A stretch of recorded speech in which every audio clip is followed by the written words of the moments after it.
Welcome to Parshas Emor. Should be Refuah Shleima Mordechai Tam and Sarah, and should be as chus for my family and all of Klal Yisrael. One time, a member of the Haskalah and Leilanim movement visited the home of Rav Yosef Dov Soloveitchik, the Rosh Yeshiva of Volozhin, Rav of Bris and Lita. With a tone of respect but clear skepticism, the visitor challenged him. With all due respect, you and your rabbinic colleagues have created so many new restrictions and prohibitions. But doesn't the Torah say, Sifu al davar, that one may not add to the mitzvos? How can these extra stringencies be justified? So Rav Soloveitchik responded with characteristic brilliance and clarity. I have a source and a smachta in the Torah. It says, Ushmartem is mishmarti. You shall guard my guard, literally. And Chazal explained this to me and make a safeguard for my mitzvos. In fact, Parshas Emor repeats this idea explicitly. V'shamar is mishmarti, vel Yisrael of chet. It shall guard my guard and not bear guilt, and not bear sin. With this repetition, the Torah grants authority to the Chachmei Yisrael, to the sages of Israel, to establish fences, gedaros, and boundaries, sayagim, to strengthen observance of mitzvos. This does not violate Baal Tosef, the prohibition of adding to the Torah. What is this comparable to? Rav Soloveitchik continues with a parable. Imagine a doctor prescribing precise medicine with an exact dosage.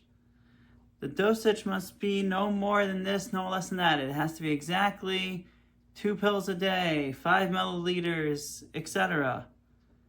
After taking the medicine, the patient may drink tea to help wash down that medicine. The tea has no fixed measurement.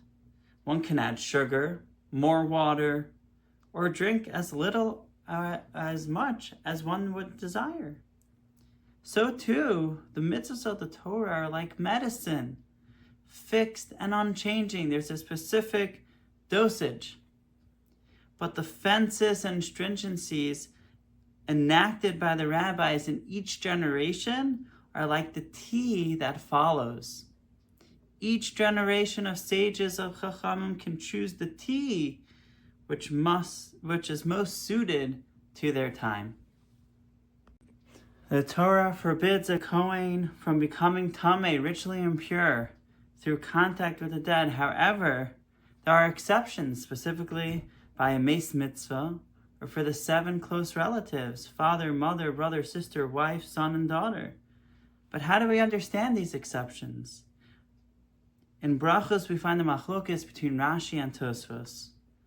Rashi holds it is hutra, it's completely permitted. In the case of a mace mitzvah or close relative, the Torah entirely suspends the prohibition. There is no Isser Tumah at all when the mace mitzvah or their 7 close relatives pass away and need to be buried. Tosfos disagrees. He views it as a dechuya. The prohibition still applies, but is overridden by the positive commandment to bury the deceased, which is related to kavod abrios. This follows the principle of aseh dochelos aseh. A positive mitzvah pushes aside a negative one when necessary. This Lomdus perhaps sheds light on a practical halacha in Shulchan Aruch. One opinion holds that a Kohen may only become Tamei if his involvement is needed for the burial, which aligns with Tosfos, that it's a dechuya. Only when it's necessary, then we'll say aseh docholos aseh, and one would be able to then participate.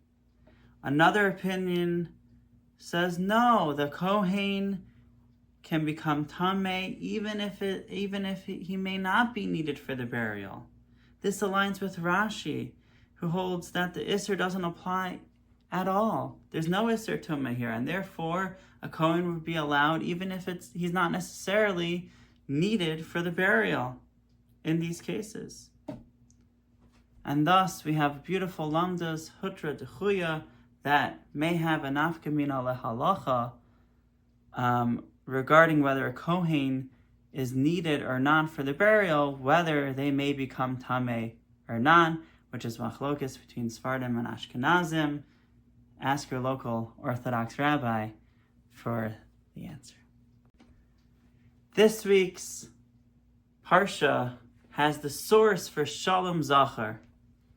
It says in the pasuk, "V'haya shivas yamim tachas imo," to remain under its mother for 7 days. Miyam hashmina v'alai yirtzeh lekarban, and from the 8th day and onward, be acceptable as a korban. V'yikra Rabba quotes Rav Yeshua in the name of Rav Levi, who explains the pasuk with a parable. It's like a king who comes to a province and issues a decree. No one may see me until they first see the queen. So too Hashem says, a korban may not be brought until after the animal has passed through a Shabbos. Since there cannot be 7 days without a Shabbos, every korban will necessarily have encountered a Shabbos before being brought. And similarly, there is no bris milah without a Shabbos beforehand. And it says in the pasuk, only after the 8th day, once a Shabbos has passed, can the offering, or in this case the bris, proceed. So the Ramah writes that there is a custom to make a Suda on Friday night after a baby boy is born. Guests come to visit the newborn and partake in the food, and it's considered a Suda's mitzvah. So the Taz explains on this Ramah that the source of this custom is this very midrash in our parsha, that just as a korban must wait for a Shabbos, so too the newborn must pass through a Shabbos before his bris. Have a wonderful Shabbos.